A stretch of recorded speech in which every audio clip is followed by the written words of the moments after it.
Hola, ¿qué tal? Muy buenas noches. Me da mucho gusto saludarles y darles la bienvenida a todas y todos. Tenemos una opinión en Jalisco TV, en el 17.1 de televisión abierta.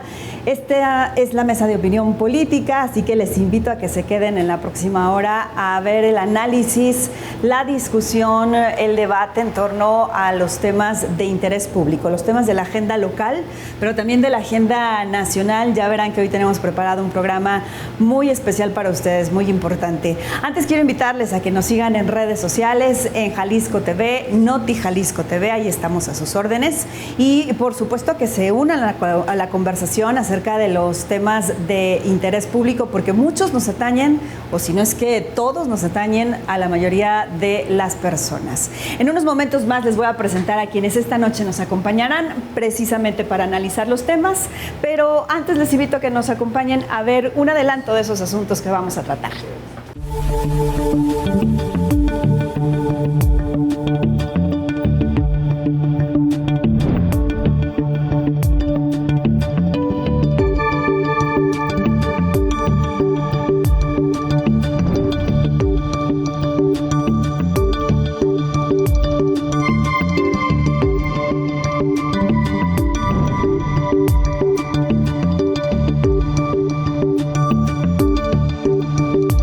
Esos son los temas y aquí están nuestros invitados de la noche para abordarlos, así que les presento con muchísimo gusto. Manuel Baeza, periodista y analista político. Bienvenido, buenas noches, Manuel. Hola, muy buenas noches a todos. Gracias por recibirnos. Está con nosotros también Fátima López Iturríos, abogada, activista. Fátima, bienvenida, buenas noches. Buenas noches, un saludo a todas, a todos y a todes. Muchas gracias, Fátima. También nos acompaña esta noche Eduardo Ramírez, analista político. ¿Cómo estás, Eduardo? Buenas noches. Muy buenas noches, Mafalda. Muy buenas noches a todos. Gracias por estar aquí. Ya comenzaron el debate, para que pongan ojo en estos dos invitados. Manuel, seguramente tú vas a ser el mediador. Exactamente, la voz de pacificadora. Eso espero. En fin, antes de comenzar de lleno con los asuntos públicos, ¿qué les parece si nos relajamos un poquito viendo quiénes patinaron esta semana y nos reímos un poco?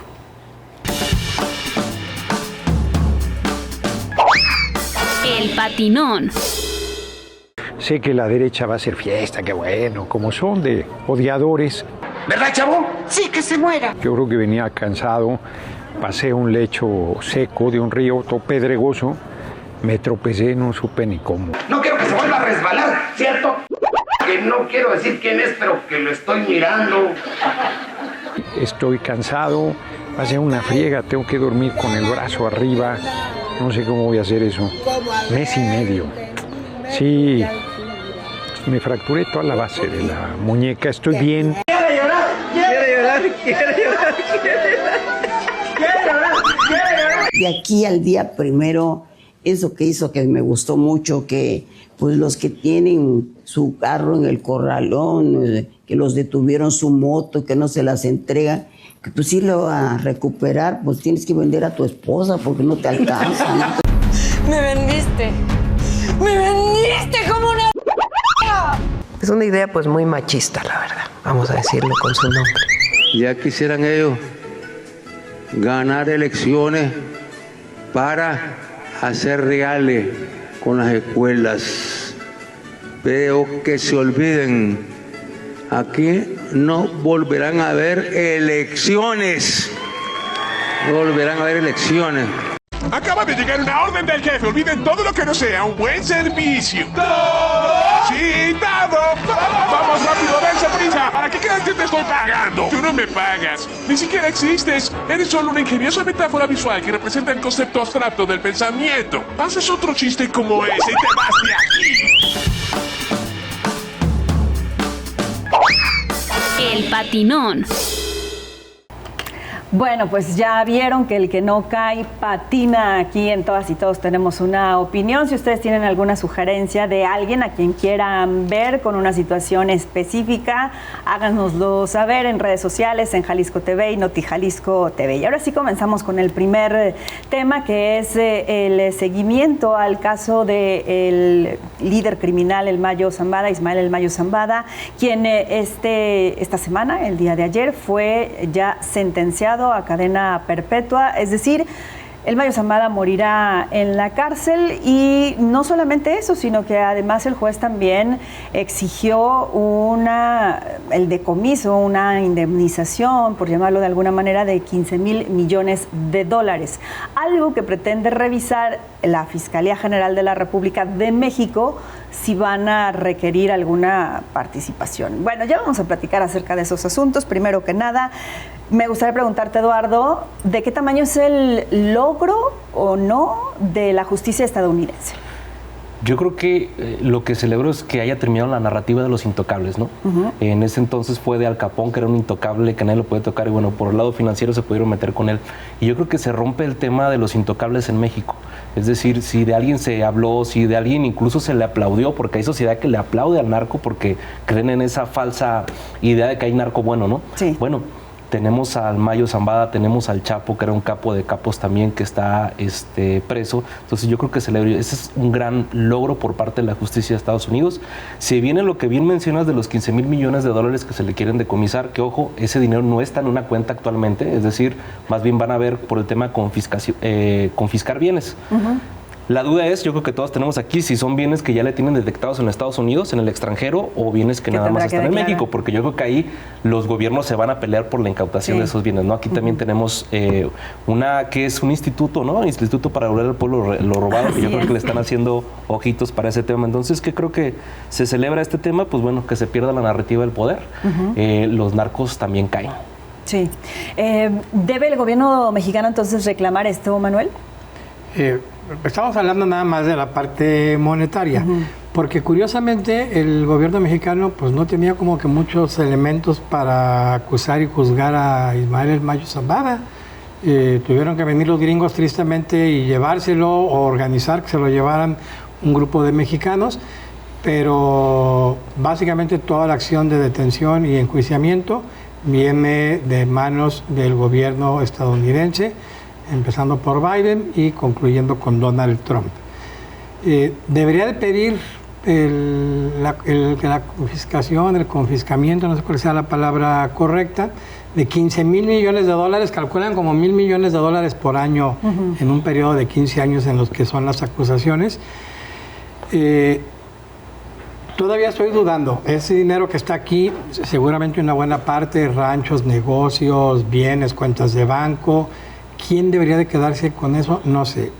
Creo que van a terminar mediando de alguna manera, porque tampoco se va a quedar el gobierno federal mirando tranquilamente cómo se llevan 15,000 millones de dólares. Sí. Entonces yo creo que sí va a haber una disputa, lo que no sé si va a ser álgida, candente, o un buen arreglo, como dicen los abogados. Sí, Fátima, ¿puede o debe el gobierno mexicano sacar algún provecho de esto que ocurrió ya en territorio estadounidense? Honestamente no veo cómo puede sacar provecho. Ya tenemos demasiado bienestar con que lo capturaban y que va a permanecer en la cárcel. Sí. Pero de ahí a quererse colgar del trabajo de investigación que pudo haber hecho el gobierno mexicano y que decidió no hacerlo, y que ahora se detectó esta gran cantidad de dinero, nos guste o no, si la detectaron seguramente va a ser en territorio americano, porque ellos saben que no se pueden extralimitar. Bueno, lo saben aunque no lo hagan. Pero en fin, esperemos que no se refiera a situaciones o casas o inmobiliarias que está aquí en México. Yo le veía muy difícil de poder meter en una suma tan grande. Más bien tiene que ser cosas que están en Estados Unidos, regadas a todo alrededor del estado. Y creo que es muy puntual que nos demos cuenta cómo ahora los narcotraficantes están buscando el lado humano y están alegando dar toda la información posible a los Estados Unidos para obtener mejores condenas. Sí. Y esta parte me llama mucho la atención porque es un aviso para los que están todavía libres, que o se ponen a cantar o se salen del negocio. Claro. Y eso es muy importante porque ahora se van a dar cuenta que también el dinero que estaban percibiendo se los pueden quitar. Porque antes no se quedaba completamente con el gobierno, había muchísimas transacciones, muchos lavados de dinero, etcétera, que seguramente se va a seguir regulando y que están ahorita regulando en Estados Unidos. Yo creo que esa cantidad todavía debe ser el doble, pero no la pueden decir porque no tienen la certeza para poder decir cuántas redes de lavado de dinero tenían. Y bueno, y por otro lado, yo no estaba segura si había un precedente ya de que se hubieran solicitado este tipo de revisiones para que se compartiera o se proporcionara, pero creo que en el caso de Genaro García Luna sí ocurrió, ¿no? Hubo una demanda del gobierno mexicano en Florida sobre algunas propiedades o activos de Genaro García Luna que reclamó el gobierno de México. Con el argumento de que era dinero que se generó en México y eran propiedades que estaban en México y no tenían por qué irse.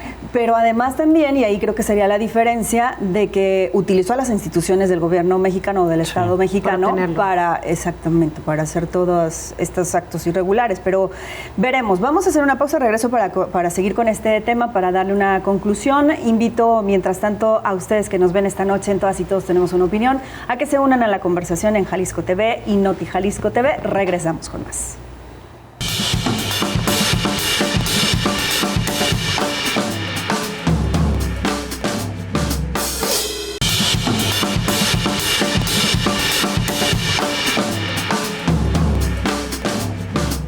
Estamos de vuelta, muchísimas gracias por continuar con nosotros. Seguimos en la discusión sobre esto del dinero, que es lo que nos brinca principalmente, pero por otro lado también está el asunto de la justicia para las víctimas, para todas esas personas que durante 3 décadas por lo menos han sido víctimas de la violencia que generan los cárteles, primero de la droga y ahora las organizaciones criminales que sabemos se han expandido. Se dio a conocer hoy, Fátima, una carta de este líder criminal que publica el diario Milenio, en la que pues reconoce sus crímenes y hace un llamado a las personas, sobre todo a los jóvenes, a que dejen ese camino. ¿Qué tanto podemos creerle a una persona que toda su vida se dedicó a generar violencia en un país? Que está en una posición donde requiere pedir disculpas y hacer lo que le diga el gobierno de Estados Unidos para poder mantener la cárcel que él está pidiendo tener. Ojo, por eso vuelvo al tema de la humanidad. Él no quiere perder los privilegios como los perdió el Chapo. Él quiere tener una cárcel más o menos adecuada a sus necesidades de salud físicas, que son muy, muy graves, y él va a hacer todo lo que le pida la Fiscalía con tal de tener limpio el nombre y poder dejar en visto que el gobierno de Estados Unidos es el que está limpiando la droga. Porque tenés así que después de la carta, vimos después de que termina la audiencia de 35 minutos, que fue mero trámite judicial pareciera, la exposición del jefe de la DEA diciendo que no se van a quedar ahí, que es el principio del fin, ahora sí en serio. Entonces creo que esta carta va más en sentido de cumplir con un trabajo de la propia Fiscalía para poder cerrar el caso y que genere un temor real entre los futuros acreedores por los que vayan a tomar el puesto. Y si hay un temor fundado, porque la cárcel en la que está ahorita el Chapo en Colorado es la ADX Florence. Los que están recluidos ahí tienen 23.5 horas de estar solos por completo todos los días y solo media hora en la que conviven porque o se les da de comer o reciben otro tipo de servicio. Se habla mucho incluso del estado hasta de demencia que está viviendo este capo, el Chapo Guzmán, en ese tipo de cárcel. Y acá, sí hay que mencionar en este caso, empezaron con el tema de querer ponerle una sentencia de muerte al Mayo. Se salvó de esa. Sí es. Ahora que está buscando pues que le den una cárcel que atienda a las necesidades que tiene por su edad. Yo la verdad es que no es que sea indolente para ese lado, pero bueno, yo creo que esa persona en su tiempo fue muy indolente con los mexicanos, como para que ahora todo el mundo se quiera tocar el corazón con ellos, ¿no? El tema de la cárcel lo comparto contigo. Yo creo que es un tema cínico, o sea, ya después de haber hecho lo que hizo, después de haber matado a los que mató, haber afectado todas las vidas, pues yo creo que si lo que necesita la juventud ahorita no es el consejo de un capo, es el consejo de alguien que desde la honradez lo esté hablando, no desde la culpa. Claro, totalmente de acuerdo. Además, que no podemos obviar el hecho de que ese grupo criminal que él lideró por tantos años sigue generando violencia actualmente y tiene sumido a un Estado en una situación prácticamente de guerra desde hace 2 años, Manuel. Y hay que acordarnos también, Manuel, no quiso testificar en contra de nadie. O sea, la cooperación que da el Mayo Zambada es sobre el aceptar sobre los crímenes que se le están señalando, pero ni quiso ser testigo protegido, ni quiso dar más información. Ojo, a la puerta abierta, porque a puerta cerrada no sabemos cuánta información ya entregó.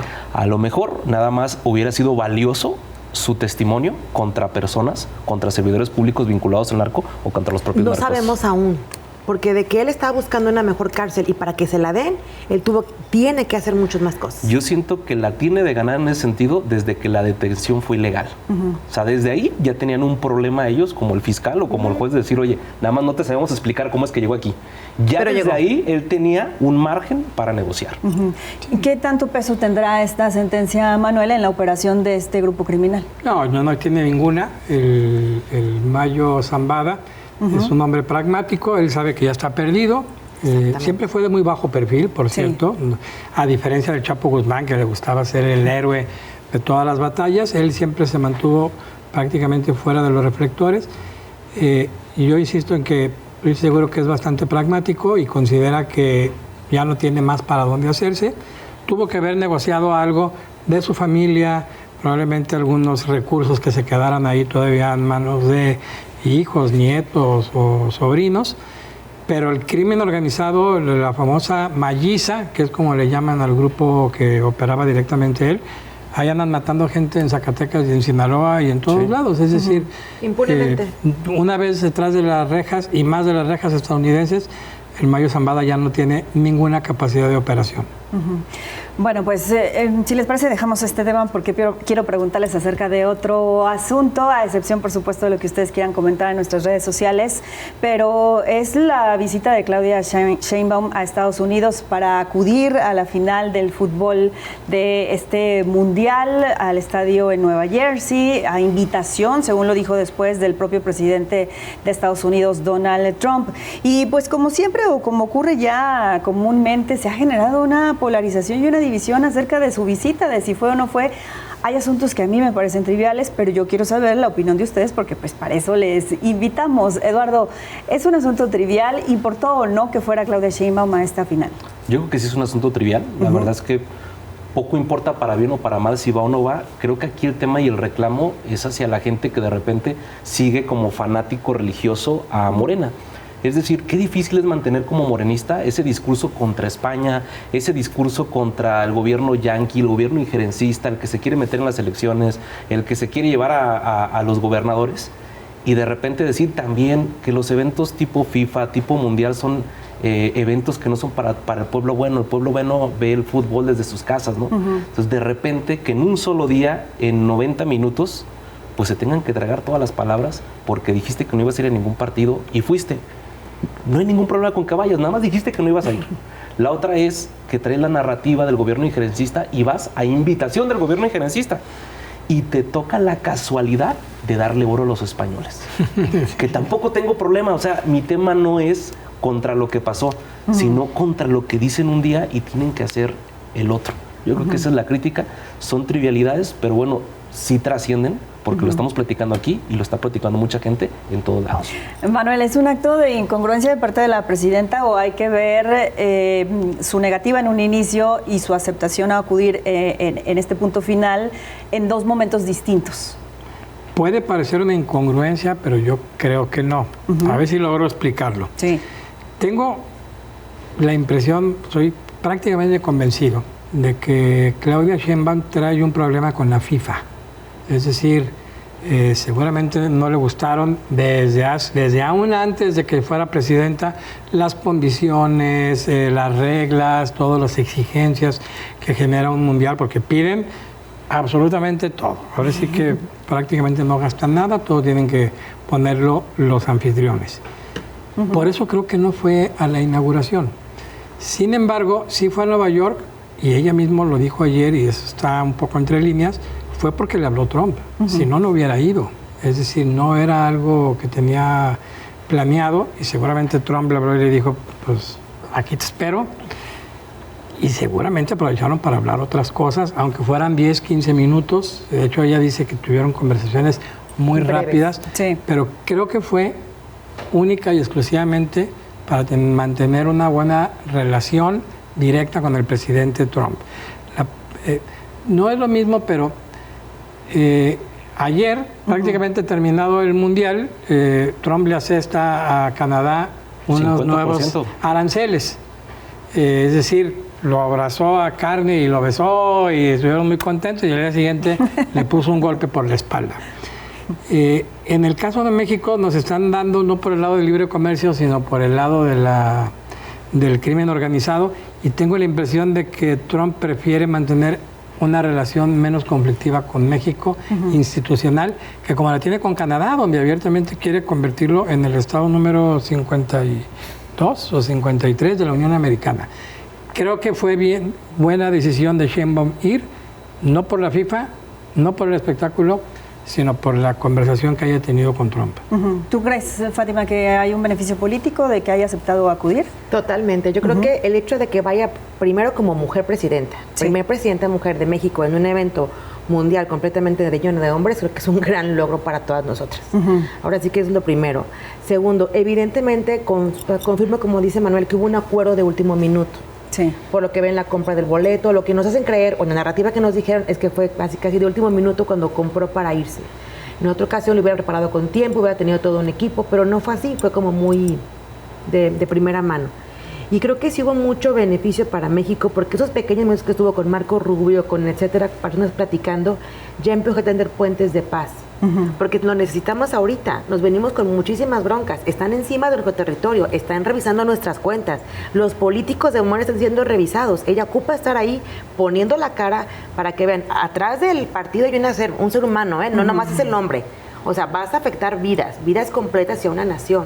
Porque a veces en contar los números y las cifras de las personas olvidamos que existen seres humanos. Por eso es importante que ella se apersone y le diga, México tiene cara, está presente y vamos a afrontar lo que nos toque, porque tenemos mucho. Y por otro lado, brevemente creo que eres la persona adecuada para decirlo, Fátima, pero como mujer pues también tenemos una opinión en cuanto a que ver en un evento que toda la vida ha sido exclusivo de hombres, exactamente, que una mujer jefa de Estado esté en una premiación así, pues también significa algo, ¿no? También entregando la medalla al mejor jugador. O sea, ¿cuándo había visto una mujer al frente de ese estilo? Jamás. Y mexicana. Por favor. Yo mi pregunta ahí, digo, concuerdo con ustedes que es un gran mensaje, ¿no? De que una mujer haga esto. Entonces, cuando no fue la inauguración, ¿estaba dando todo lo contrario de mensaje? Sí, a mí yo no estuve de acuerdo. Sí, me explico, en que, o sea, no, claro, porque para acá es, oye, aplauso, la primera mujer así, bueno, claro, qué bueno, pudo haber sido el mismo simbolismo. Pero es una puntuación bien fácil. Se perdió nada más la primera vez. Porque es tan fácil criticar a una mujer por ser mujer y no a un hombre. No, la verdad porque es que no los hombres han faltado miles de veces y nadie les pone tacha, pero cuando falta una mujer, ¿te preocupa tanto? No, porque Entonces, la verdad ¿cómo? es que no sabré, yo no tengo la información, o sea, no sé si tú tengas de si ha faltado un jefe de Estado. Sí, en ocasiones sí ha habido. ¿En dónde? No recuerdo ahorita, pero sí. Entonces, si no lo recuerdo, no tienes el dato. Ok, falté con el dato, pero bueno. ¿Sí me explico? Dense cuenta cómo cuenta tanto que un hombre falte o no, pero si una mujer falta, sí es marcado. Sí.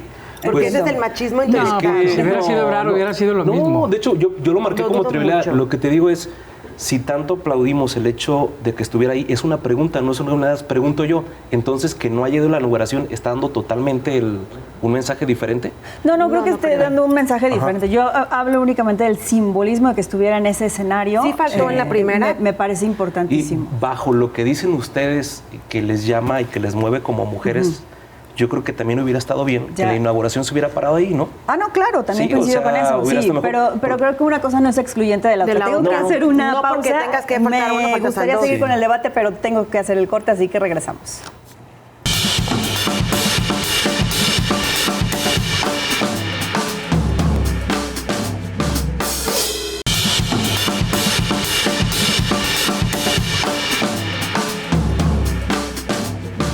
Ya estamos de vuelta. Muchas gracias por seguir en Todas y Todos Tenemos una Opinión. Esto es Jalisco TV 17.1 de televisión abierta.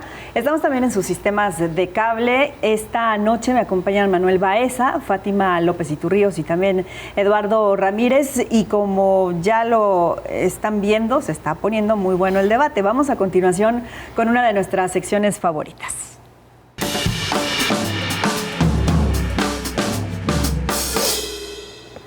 Se trata del cronómetro en el que tienen 5 minutos nuestros analistas para discutir entre ellos, para debatir o, en su caso, pues para coincidir en torno a un tema. Y en este caso es el segundo descarrilamiento del tren interoceánico en Oaxaca, que ocurrió la semana pasada y, de hecho, en el mismo tramo en donde ya había pasado un accidente similar, aunque desafortunadamente aquel cobró la vida de 14 personas. En esta ocasión, para fortuna de todas y de todos, no hubo personas ni lesionadas ni fallecidas, pero desde la Presidencia de la República, de nueva cuenta, quisieron minimizarlo. La propia presidenta, Claudia Sheinbaum, dijo que se trataba de una situación distinta porque ni siquiera se cayeron completamente los vagones. Así que bueno, son 5 minutos, corre tiempo y ustedes deciden quién empieza.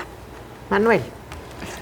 Bueno, siempre me recuerdo, y creo alguna vez lo comenté aquí, hay un libro de Alexander Solzhenitsyn, espero haberlo dicho bien, un premio Nobel de Literatura soviético que estuvo en Siberia preso durante muchos años. Tiene un libro muy cortito pero muy interesante que se llama Nosotros no cometemos errores, y habla de un problema ahí burocrático policial en el que al final pues, los burócratas se imponen y alguien suelta la frase, es que nosotros no cometemos errores. Algo así está ocurriendo con el famoso tren y con muchas de las obras de la 4T. Hace 6 meses, hace un año, un experto inglés, publicó un escrito en un medio serio especializado donde hablaba de todos los errores que se habían cometido en la construcción del tren interoceánico. Y a final de cuentas, pues nadie hace nada o no pasa nada. Y como ahora ocurre, van 2 veces que se nos descarrila el tren en el mismo sitio, prácticamente con 500 metros de diferencia, y efectivamente para el gobierno pues no pasa nada. Por eso me acuerdo aquello de que nosotros no cometemos errores, nunca van a reconocer un error en este sexenio. Hubo un contrato por 44.6 millones de pesos después de que tuvimos el accidente en el 2025 para que precisamente una empresa especializada revisara el tramo y viera cuáles son los riesgos o qué fue lo que pasó. Se supone que tras el dictamen que pudieron haber entregado, pues tendrían que haber corregido esas cosas. O no se corrigieron, o no hicieron nada, o no sé qué pasó, pero incluso hasta se gastaron 44.6 millones para hacer absolutamente nada. Y parece que el tema de los trenes ha sido el coco de los gobiernos de la 4T. Recordamos la línea 12 también esta vez, que también fue accidente mortal, ¿no? O sea, también hubo ahí. Así es. Esta es la segunda vez que se descarrila el interoceánico, el tema de las pausas que ha tenido el Tren Maya. Entonces, quieran o no, el tema de los trenes ha sido como el coco o el némesis para el tema de Morena. La transparencia y la corrupción es un problema que yo estoy viendo que es muy común en el tema de los trenes y sobre todo de la 4T. Aunque sí estoy a favor de Claudia Sheinbaum, hay que decirlo como es, ¿no? Es muy relevante para mí el ver que Andrés Manuel López Obrador haya metido a sus 2 hijos a colaborar en diferentes proyectos como para dar validez o cierta calidad en el servicio que ha sido pésima. O sea, en esta ocasión estaba su hijo Bobby, que le llaman, y estaba Andy también en la otra parte política, pero siempre tiene manera de meter todas sus 4 patotas para echar a perder los proyectos que realmente iban a ser importantes para nuestro país. Porque a pesar de todo el daño ambiental que se creó para que esto fuera a dar frutos, al día de hoy se siguen minimizando y haciendo pequeños diciendo, no fue descarrilamiento, fue una movida o se movió de lugar. No se mueven las cosas solas. No aparecen por generación espontánea. Es falta de transparencia, es muchísima corrupción y falta de interés de que esto funcione verdaderamente bien. Porque saben que si no lo terminan, al que sigue la siguiente obra, 4 años, 3 años, que ya el siguiente presidente va a tener que pagar con las culpas, porque ellos no se van a ser responsables de lo que está pasando ahora. No se hacen responsables de 500 metros del año pasado, mucho menos se van a hacer de lo que viene a futuro. Y es que esta continuación de obras, mega obras, que no están funcionando, nos están costando muchísimo dinero y les están dejando ganar muchísimos votos. Porque hacia el exterior hacen ver como están haciendo grandes obras para el país, pero al interior estamos viendo que nos están acabando y no estamos haciendo absolutamente nada. Eso es para que México entienda que los hijos de ningún presidente tienen que estar metidos en ningún proyecto de gobierno. Por favor. Y más, si es Bobby y Andy, oye, pusieron al idiota y al huevón. O sea, ¿qué pensaban que iba a hacer? O sea, ¿qué experiencia tienen? Creo que vendían chocolates, ¿no? O sea, ¿con qué experiencia se van a parar ahí? Ese es el tema. O sea, el apellido, o sea, no están... Jode con Porfirio Díaz, con el tema de los apellidos y todo. Oye, pues acá pusieron a los hijos del presidente y vean lo que está pasando. Y los ponen en todos lados, o sea, y los vemos que están regándola horriblemente y nadie se pone a pensar que cómo es Pero ella les va súper bien, ¿eh? Ellos se pueden ir a Tokio. Claro. No ven el común denominador que se llama López Obrador. El negocio llegó para ellos. 50 segundos. Sí, no, nada más defiendo la existencia de los trenes. Creo que deberíamos de tener mucho más trenes de carga y de pasajeros. A favor. Pero lo que no podemos defender es que las cosas se hagan mal. Es decir, cuesta mucho dinero. Tal vez hubiera costado más si se hubieran hecho de la manera correcta. Definitivamente la 4T y lo que se mueva sobre vías no funciona y la experiencia ya la tenemos en la Ciudad de México, en el Tren Maya y en el interoceánico. Y los que se vengan, lastimosamente. Sí. Pues viene el tren para acá, para Guadalajara. Sí, que van a meter también manos. Mira, la gente morena, amigos, ustedes llenen el Zócalo. Eso es lo único que les sale. De ahí en más, dejen a los ingenieros hacer su trabajo. Bueno, nos quedaron 7 segundos. No, espero que no sean los que se vengan. Toco madera, Fátima. Ojalá que ya aquí quede, pero ojalá también que hubiera justicia, ¿no? Que se castigara a quienes de verdad son responsables de estos acontecimientos. En fin, vamos a dar vuelta a la página, así que avanzamos con lo siguiente.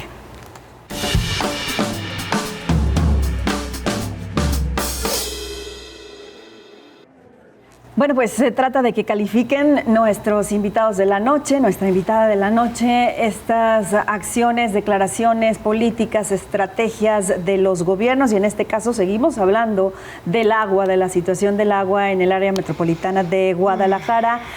Recientemente, o el nuevo capítulo del que vamos a hablar a continuación, es la demanda que algunos presidentes y algunas presidentas municipales han hecho pública, que es que no han llegado los recursos federales que están destinados a obras o a servicios municipales, en su mayoría dedicados o destinados a obras hídricas, a obras que tienen que ver con el agua. Así que me interesa que califiquen esta demanda nuestros invitados. Nuestra invitada, semáforo rojo, ya saben, es pésimo. Semáforo amarillo, pues ahí va, más o menos. Y semáforo verde, pues es un positivo para esta acción, que en este caso es un reclamo. Así que comienzo contigo, Manuel. ¿Qué le pones? Ya me echaron la bolita por delante. En ese caso en particular me voy a ir en amarillo. Me parece correcto que los alcaldes denuncien que no hay dinero suficiente, que la federación no aportan, que hay muchos problemas, pero me parece que se queda tibio, porque por más que denuncien, marchen, griten, salgan en medios de comunicación, etcétera, no les van a hacer caso. Yo creo que lo que tendrían que hacer los alcaldes, el gobierno del estado, pues sería hacer un esfuerzo de alguna manera para que Jalisco prácticamente no dependiera de recursos federales. Yo sé que es difícil, pero Alfaro tenía razón en algo cuando hablaba aquello de la ¿El pacto fiscal? Del pacto fiscal y esa especie de independencia o autonomía. La verdad es que Jalisco debería manejar su propio dinero y mandarle un resto a los demás y no viceversa. Amarillo, entonces. Amarillo. Nos quedamos con el amarillo. Fátima. Verde con mis respectivas apropiaciones, sí, en mis reservas. La propuesta que están buscando es generar presión para que el gobierno de la República pueda ejercer y hacer algo de acción en lo que se necesita para que les llegue agua limpia. Eso se entiende y lo entendemos todos los que vivimos en la zona metropolitana, porque es un asco el agua que tenemos, es carísimo contar con agua limpia. Pero el hecho, como bien decía Manuel, que hagan marchas, que caminen, que recorran, lo ha hecho la sociedad civil desde hace más de 20 años. Sí. Desde la primera muerte en el caso del río Santiago nos hemos estado movilizando y no hemos logrado que la federación voltee. Hemos hecho cuanto hemos podido con nuestros recursos y manos como sociedad civil, y ahora no veo por qué la diferencia va a ser entre presidentes y presidentas municipales. Más bien es hacer realmente el trabajo interno dentro del municipio, que es lo que sí tengo de posibilidades, cuánto dinero tengo para gastar, en qué puedo recortar y acomodar para hacer algo a favor. No veo fácil esto de la independencia del Estado completamente de la Federación, no veo por ahí, pero sí veo importante que por lo menos puedan independizarse una parte de los municipios para poder generar gastos y solventarlos entre ellos mismos. Eduardo. Yo voy a amarillo. ¿Luz amarilla? Yo sí creo, y es de reconocer que los alcaldes de alguna forma se estén manifestando sobre el caso, porque casi nadie lo hace, casi nadie quiere manifestarse en contra del gobierno federal, porque siempre hay esa estrellita, esa velita que tienen prendida de que no vaya a ser que si me llegue el recurso y si me quedo con el recurso, ¿no? Ahora, con el tema sí platicarles, la situación que viven los alcaldes del interior del estado es muy difícil. Hay municipios pequeños que tienen cerca de, no sé, 130 millones de pesos en presupuesto que tiene para ejercer todo el año. Generalmente estas alcaldías, todo el gasto, el 90% se va en el gasto corriente, que es gasolinas, que es luz, que es agua, que son servicios, que son la nómina. Entonces difícilmente pueden sacar dinero para mejorar una red hidráulica. Más cuando las redes hidráulicas son las que no se ven, ¿no? Estas redes hídricas. ¿Por qué? Pues los tubos de abajo en el piso casi nadie los ve y casi nadie los aplaude. Que ahorita lo estamos. Ahorita lo estamos padeciendo, ¿no? Sí hay un tema que se tiene que decir desde los gobiernos de López Obrador. Por ahí llegaban antes de López Obrador recursos del FAIS, recursos del PRODEC, recursos del Fortasec, que llegaban directo a los municipios y los municipios tenían la facultad de ver cómo lo gastaban. Ahora todo se centralizó, bueno, no ahora, desde López Obrador, y bueno, estamos viendo cómo están faltando este tipo de recursos. Yo sí te diría, Fátima, que es casi imposible que un gobierno municipal fuera de la zona metropolitana le puede meter pesos y centavos al tema de la red hídrica. Ya hay casos como Jesús María, por ejemplo, que dice, oye, le metimos 1.800.000, pero nosotros. Antes el 50% nos ayudaba el federal, pero oye, el presidente municipal es la primera línea de fuego. O sea, se los va a tragar el pueblo si no hace nada. Entonces, de repente, sí estiran y sí hacen modificaciones, pero ese dinero que bien podría invertir el gobierno federal, el municipal lo podría invertir en otro lado. Entonces, pues bueno, es un problema. Bueno, ahí está la calificación. Entonces, ¿hay 2 luces verdes y una amarilla? ¿O al revés? No, 2 amarillas. Me perdí, 2 amarillas y una verde. Eso es lo que opinan nuestros analistas. Vamos a ver qué es lo que opina la gente. Jalisco TV salió a preguntar a las personas qué es lo que piensan en torno a este tema.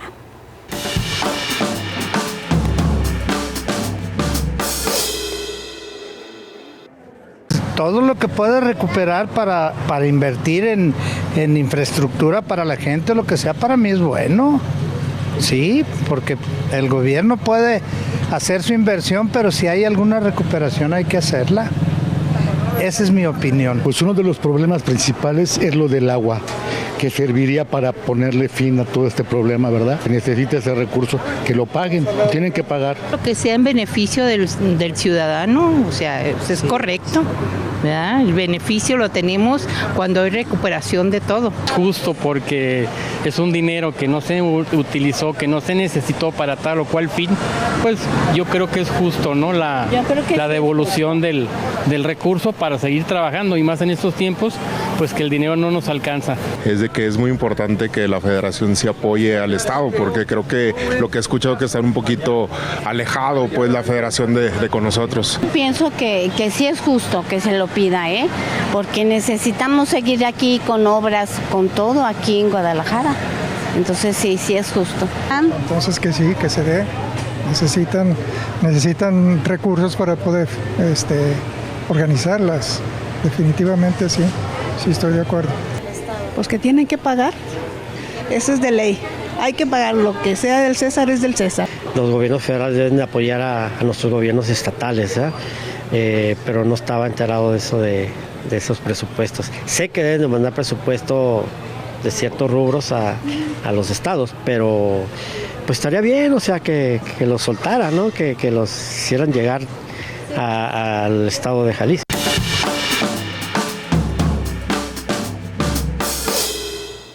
Ya lo vieron, todas y todos tenemos una opinión. Vamos a hacer nuestra última pausa y regresamos con más.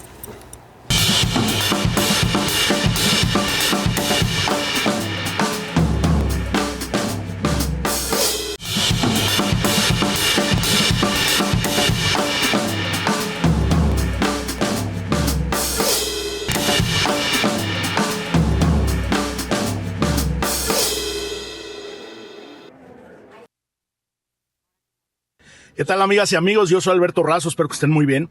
Oigan, qué raro está eso de la detención del exgobernador de Baja California, Ernesto Rufo, ¿no? Y ojo, no me malentiendas. Si es culpable, qué bueno que lo detuvieron y que pague. Pero caray, es imposible, viendo todo el contexto, no verlo turbio, fíjate. Es el primer gobernador de oposición que hubo en México y fue por el PAN. Hoy forma parte del Consejo Consultivo de Somos México, uno de los nuevos partidos políticos que existen en México. Por otro lado, todo el tema de Marina del Pilar.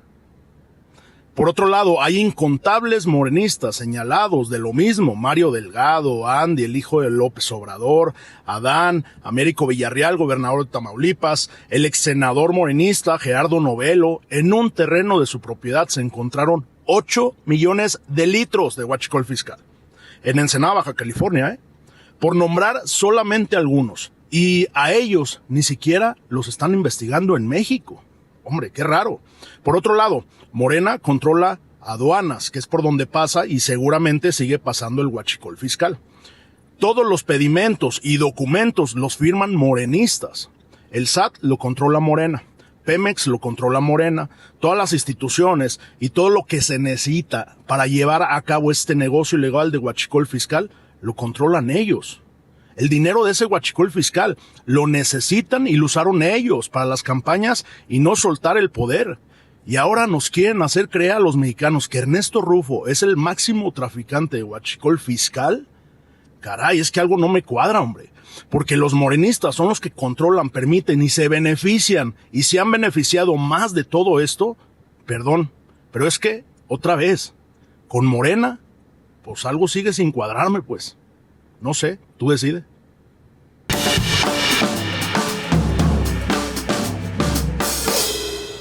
Esa es la opinión de Alberto Razo, que es colaborador cotidiano de Todas y Todos Tenemos una Opinión. Y sobre este tema justamente es que van a hablar ahora nuestros invitados y nuestra invitada de esta noche. Así que comienzo contigo, Fátima. ¿Tú crees que hay elementos para considerar que se está haciendo en verdad justicia en este caso o se trata de algo político y mediático que está buscando el gobierno federal?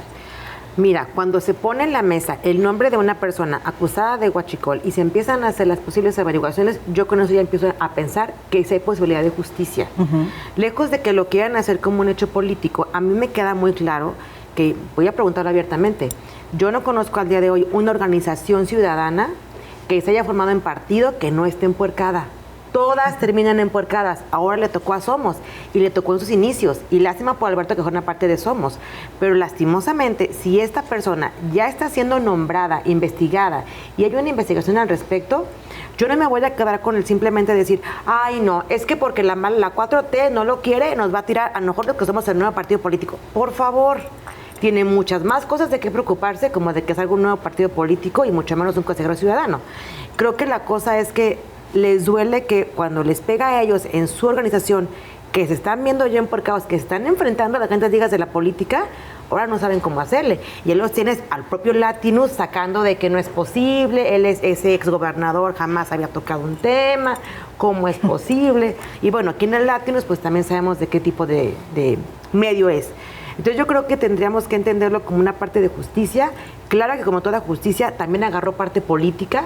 Ahora sí que la 4T agarra para su propio beneficio y no lo veo mal porque todos los partidos lo hacen, pero qué bueno que empecemos a ver que los nombres comienzan a caer.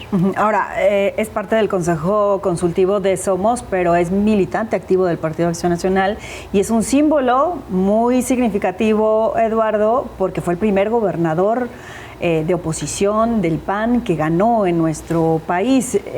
¿Tú qué crees que está pasando con este tema? Bueno, primero fue gobernador en 1989, le llamaban la rufomanía, allá en Baja California. Sí. Es pregunta de examen para el Consejo Estatal, el tema de quiénes fueron los primeros gobernadores y todo, y claro que es un referente para el PAN particularmente y para el tema de oposición, ¿no? Porque fue el primer gobernador que pudo hacer el switch con el PRI. Lo que sí es que ese pasado corresponde a 1989, se le está buscando a esta persona por lo que hizo en el 2025 y a lo mejor que pudo estar haciendo también años atrás, ¿no? Yo sí que le digo a Somos, la verdad es que le deseo a Alberto Razo lo mejor, pero cabe el análisis para decir, Somos, en verdad te deseo que tengas más candidatos que gente vinculada al huachicol. Por favor. Por favor, en ese sentido, yo creo que no hay crimen pequeño, no hay delito pequeño. No. Sí, lo que es un poco burlesco que le quieras venir a la sociedad con que estoy arreglando el tema del huachicol, sí. Entonces, sí es algo para preocuparse porque existe la justicia, pero la justicia parece que sí es selectiva, sí tiene que ver y la gente lo está viendo. ¿Por qué? Porque no están tocando a la barredora, no están tocando a Don Augusto, no están tocando a los marinos. Sí es cierto, oye, agarran un tren, porque agarran un tren con vagones, con todo. ¿Cuántos kilómetros pasó? ¿Quién les dio la aprobación? ¿Con quién se estaban manejando, no? Lo aprovechan como un tema mediático. Claro, cualquier partido lo hubiera aprovechado, ¿eh? O sea, si lo ven ahí, yo creo que estuvieron salivando Moreno cuando vieron el nombre de Rufo Apíbar. ¿Qué es lo que digo? Confiamos, tenemos que confiar en las instituciones. Si la persona que ahorita está como imputado no está vinculado a proceso, pues vamos a ver qué es lo que va a pasar ahorita. Pero bueno, ojalá que no nada más sean las vacas del compadre, sino que también sean los propios morenistas también los que caigan. Pero además, Manuel, no se trata únicamente del manejo mediático o político que se le pretende dar a este caso. También se ha cuestionado severamente la actuación de la Fiscalía e incluso del sistema judicial, porque el primer juez que vio el caso no otorgó la orden de aprehensión. Fue hasta que se cambió el juez cuando entonces otorgan la orden de aprehensión. Las sesiones o las audiencias, mejor dicho, se han dado a puerta cerrada. Es decir, hay muchos elementos también que nos hacen tener suspicacias al respecto, ¿o no? Sí, es una cuestión de mero cálculo político. Justo cuando los gobernadores que son emanados de Morena están sufriendo las de Caín porque los están acusando de absolutamente todo lo posible y que el gobierno federal se niega a investigarlos, en todo caso lo cita a comparecer 1 hora y lo regresa a su casa. Cuando sale el nombre de un gobernador o exgobernador que no es de Morena, entonces ahí sí se les olvidan todas las formas y deciden, por eso digo que es un asunto político, pues cargarle toda la lámina al caso y meter en la cárcel prácticamente con pase automático a Ernesto Rufo. Yo no sé si es culpable o no. Es socio de una empresa que está señalada de generar contrabando de combustible. Si es culpable, pues que pague su castigo. Pero lo que huele raro es la selectividad, la doble vara, el hecho de que pues quieran condenar como el máximo guachicolero de México a Ernesto Rufo, que por cierto es un santón del PAN, pero a los demás pues se les permite seguir siendo senadores, se les cuida. Sí. Es decir, Marina del Pilar, que tendría que haber solicitado licencia hace muchísimo tiempo, sigue en su cargo. Es decir, es la clásica donde dijeron, a ver, nos están golpeando mucho, pues ahora vamos a quién le repartimos culpas. Como dicen, ya no voy a ver quién la hizo, sino quién me la va a pagar. Y la va a pagar Ernesto Rufo, sea culpable o no, es al perro el que le van a cargar todas las pulgas. Y lo lamentable también es que no solamente inclinan la balanza dependiendo de cuáles son las siglas partidistas que hay detrás, sino que parece que no se está llegando a profundidad en este entramado que, según los expertos, es demasiado grande del huachicol fiscal. Entonces, desafortunadamente no tengo más tiempo para seguir discutiendo al respecto, así que seguramente será en alguna otra ocasión en que volvamos a tocar el tema, porque esto apenas inicia, ¿no? Este juicio o bueno, no, todavía no es juicio, ¿no? Pero todavía falta mucho porque se conozca. Y no solamente del exgobernador, sino de otros personajes que pudieran estar involucrados. Así que me despido, no sin antes agradecerles. Manuel Baeza, muchísimas gracias por estar aquí. Muchas gracias a todos y buenas noches. Gracias también a Fátima López. Muchas gracias por estar aquí, Fátima. Gracias a todas, a todos y a todes. Eduardo Ramírez. Muchas gracias a todos. Gracias. Gracias por estar aquí esta noche. A todo el equipo de producción, pero sobre todo muchísimas gracias a ustedes que nos hacen el favor de estar aquí en el 17.1 de Televisión Abierta. Quédense con Jalisco TV y que tengan una excelente noche.